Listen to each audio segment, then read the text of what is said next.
My name is Keanu.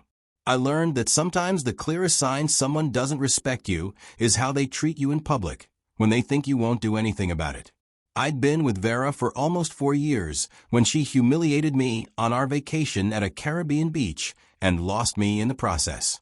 In those 4 years, we had progressed from friendship to dating and then to engagement, all building toward a wedding that would never happen because she'd show me exactly how little I meant to her. We met when I was 28 and she was 26. Both of us were living in Chicago, working demanding jobs. I was in commercial real estate development. She was in event planning. We'd met through mutual friends at a group dinner, discovered we had good chemistry, stayed in touch casually for several months before either of us made our intentions known. The Friendship First Foundation felt healthy. We already knew each other's personalities, communication styles, and values. When we started dating about 6 months after meeting, it felt natural rather than forced. The relationship seemed smooth in those early stages. We'd mostly see each other on weekends because of my work schedule. Vera's event planning work was also demanding, but more confined to standard business hours, so she had more free time than I did. I never spotted serious red flags during our dating years. Vera could be stubborn occasionally, had strong opinions about how things should be done, and would sometimes make decisions unilaterally rather than discussing them first. But those traits seemed like personality quirks rather than relationship deal breakers. She was attractive, intelligent, and socially skilled. Good at managing complex logistics through her work. Had close friendships that she maintained. Seemed like someone who'd be a good life partner. We dated for 3.5 years before I proposed. I took Vera to a restaurant where we'd had one of our first dates and had arranged with the staff to bring the ring out with dessert. She said yes immediately and seemed genuinely excited. Almost immediately, we began making wedding arrangements. Set a date about 8 months out. Started the process of booking venues, selecting vendors, and coordinating all the details that go into a formal wedding. I was busy with a major development project at work during this period, so most of the wedding planning fell to Vera. Which made sense. She was a professional event planner, with the skills and knowledge to handle it efficiently. I'd give input when asked, but mostly trusted her judgment. As the wedding date approached, I noticed Vera complaining more frequently about being tired and mentally drained. The wedding planning was consuming all her free time on top of her regular work demands. She seemed stressed and overwhelmed. I decided we needed a break. A vacation where we could relax before the wedding, reconnect without the pressure of planning and work stress, and just enjoy being together. I arranged to take 2 weeks off work, a significant sacrifice given my project deadlines, but our relationship felt worth prioritizing. Asked Vera to clear her schedule as well. Suggested we go somewhere tropical and relaxing. We settled on a Caribbean resort. One of those all-inclusive places with beautiful beaches, good food, activities available, but no pressure to do anything beyond relax. Booked flights and accommodations for 2 weeks in early June.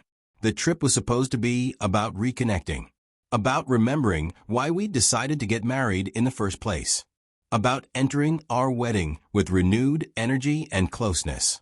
Instead, it became the end of our relationship. The first few days seemed fine on the surface. We'd sleep in, have leisurely breakfasts, and spend time by the pool or on the beach. The resort was beautiful, the weather was perfect, and the environment was ideal for relaxation. But there was subtle tension that gave me concerns. Vera was on her phone constantly, checking messages and absorbed in scrolling through social media, texting, and taking selfies for Instagram. We'd be sitting together, and she'd be on her phone more than she was engaging with me. I'd mention it gently, that we'd come here to spend time together, that maybe we should both put phones away more.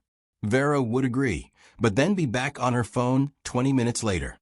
The incident that should have been a more explicit warning happened one evening, about 4 days into the trip.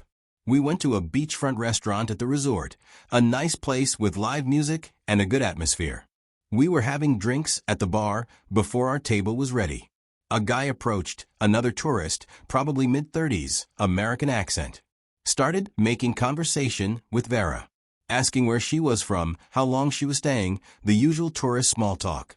Normal enough interaction. But Vera's response went beyond polite conversation.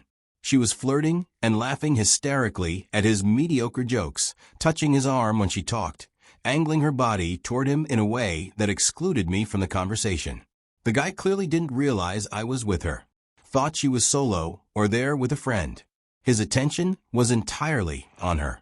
I stood there feeling invisible, watching my fiancée flirt with another man like I wasn't even present. After several minutes of this, the guy asked if she wanted to join him and his friends at their table. Vera considered it before glancing at me and declining. When the guy walked away, I expressed my discomfort, told her I didn't appreciate watching her flirt with another man, that it was disrespectful to me and to our relationship.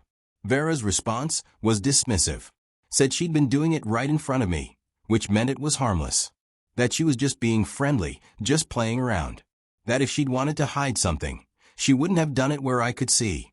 The logic was twisted, but delivered with enough confidence that I didn't push further. I didn't want to escalate into a fight on what was supposed to be a relaxing vacation. But the interaction left me uneasy, planted a seed of doubt about her judgment and respect for our relationship. About a week into the trip, we decided to spend an afternoon at a public beach a few miles from our resort. The resort beaches were lovely, but could feel isolated. We wanted more energy, more people watching, that bustling tourist atmosphere. The public beach was exactly what we'd hoped for, crowded with tourists, music playing from various speakers, volleyball games happening, vendors selling food and drinks. Vibrant and alive. We found a spot under a large shared beach umbrella. Several other groups were nearby. A typical beach scene with people swimming, tanning, and playing in the sand. We'd been there maybe 30 minutes when Vera mentioned wanting drinks. The beach had a bar set up about 50 yards away. I offered to get us something.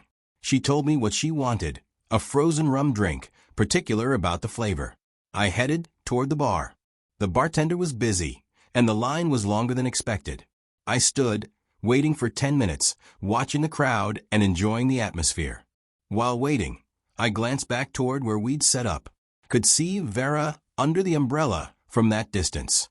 Noticed someone had approached her, a younger guy, early 20s probably, solo traveler, or maybe part of a nearby group. They were talking. Normal enough beach interaction. Didn't think much of it initially. Finally got the drinks. Started walking back toward our umbrella, carrying 2 frozen drinks carefully so they wouldn't spill in the sand. As I got closer, the scene became clearer. The young guy was rubbing lotion on Vera's back. She was sitting up, bikini top untied, letting this stranger touch her while she laughed and made conversation with him. The application was slow, with his hands moving across her shoulders. From my perspective, approaching them, it didn't look innocent. It looked intimate, like something a boyfriend would do, not a stranger on a beach. I reached our spot, set the drinks down in the sand with more force than intended. The young guy looked up, seeming to register my presence and connection to Vera only then. I asked what was going on, kept my voice level despite the anger rising in my chest.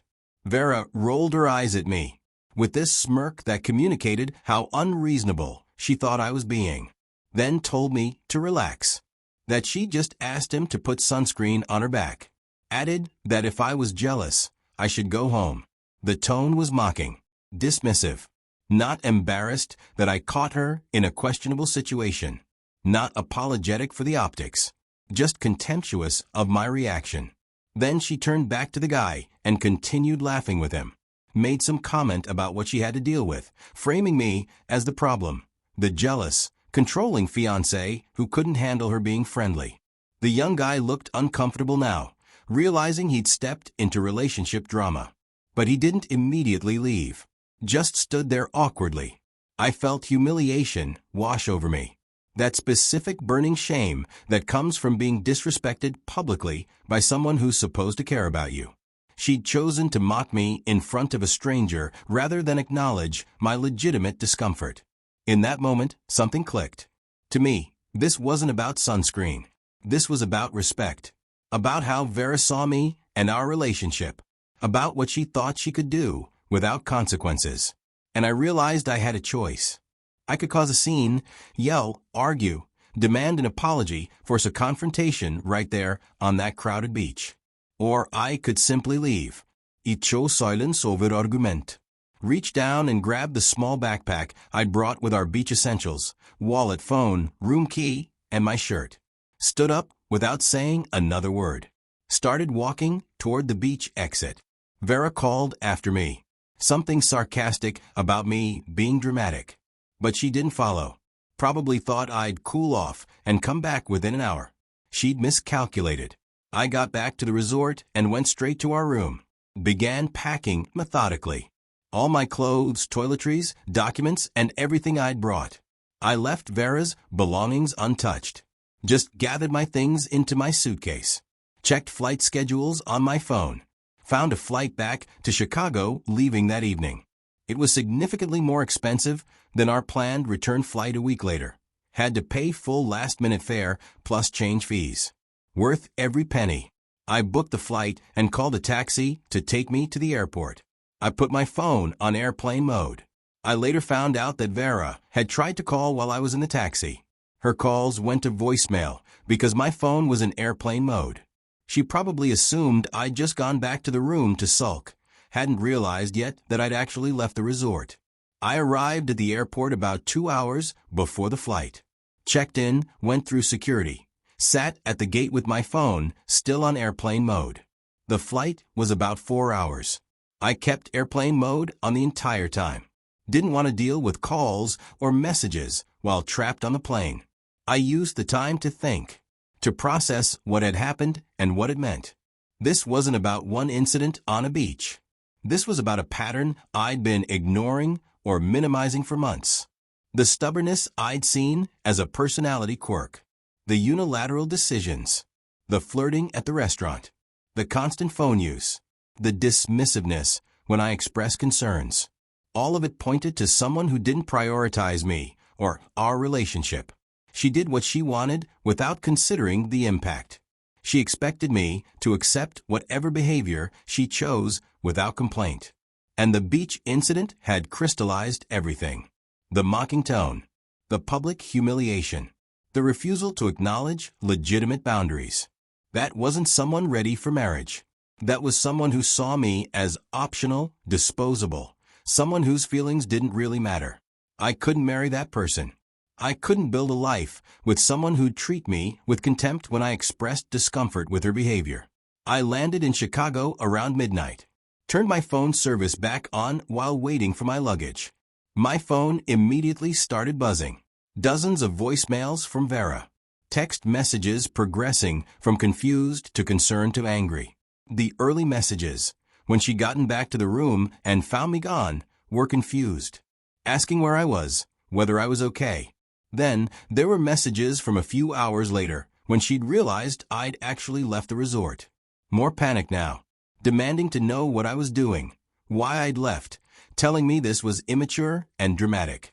Most recent messages were angry.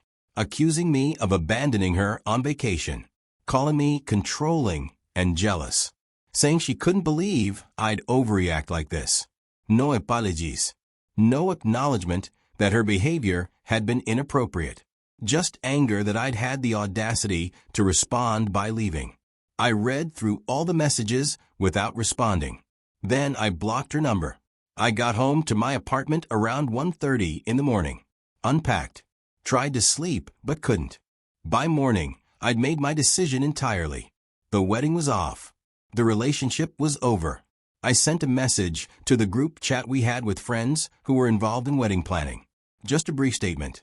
The wedding was canceled, Vera and I had ended our relationship, and I'd appreciate privacy while I processed everything. My phone immediately exploded with responses. Confused questions. Concerned messages. People asking what happened, whether we could talk, and whether this was fixable. Then Vera started calling from a different number. When I didn't answer, she began texting from it. Long messages alternating between pleading and accusatory. Saying she couldn't believe I was doing this over something so small. That I was being ridiculous. that we needed to talk face to face, that she'd made a mistake, but I was overreacting. I blocked that number, too. I spent the next few days fielding messages from mutual friends. Some sympathetic, some critical, most just confused. I gave minimal details, just said Vera had disrespected me publicly, and I decided I couldn't marry someone who treated me that way. I didn't elaborate on specifics, and didn't want to litigate our relationship through friends. Vera had to stay in the Caribbean for a few more days before flying back. I'd taken the only immediate flight available, and she couldn't change her ticket without paying penalties she apparently wasn't willing to pay. When she got back to Chicago, she came straight to my apartment, showed up unannounced on a weekday evening, banging on my door. I looked through the peephole, saw it was her, and didn't open the door. She stood there for over 30 minutes, knocking, calling through the door, pleading for me to let her in so we could talk. I stayed silent inside and waited until she finally left. The next day, she showed up at my workplace, came into the lobby, and asked the receptionist to call me. Said she was my fiancée and needed to speak with me urgently. I told the receptionist to have her leave, that we were no longer together, and I didn't want to see her. Security escorted her out when she refused to leave voluntarily. Over the following weeks, Vera tried multiple approaches. Messages from friends' phones, emails, letters were sent to my apartment. All of them followed the same pattern. She'd admit she'd made a mistake, but frame it as a small thing I was blowing out of proportion. She would say I was being too sensitive, too jealous, too controlling. She even promised to be more considerate going forward, but never actually acknowledged what she'd done as genuinely wrong, just as something that had upset me that she'd avoid doing again to keep the peace. She never took real responsibility, never showed understanding of why having a stranger rub lotion on her back while mocking me in front of him was fundamentally disrespectful. I didn't respond to any of it. Eventually, maybe 3 weeks after I'd left the Caribbean, she made a vague post on social media. Something about how some people can't handle confidence, how real strength means being yourself even when others try to control you. It was clearly directed at me, painting herself as the victim of my jealousy and insecurity rather than taking accountability for her behavior.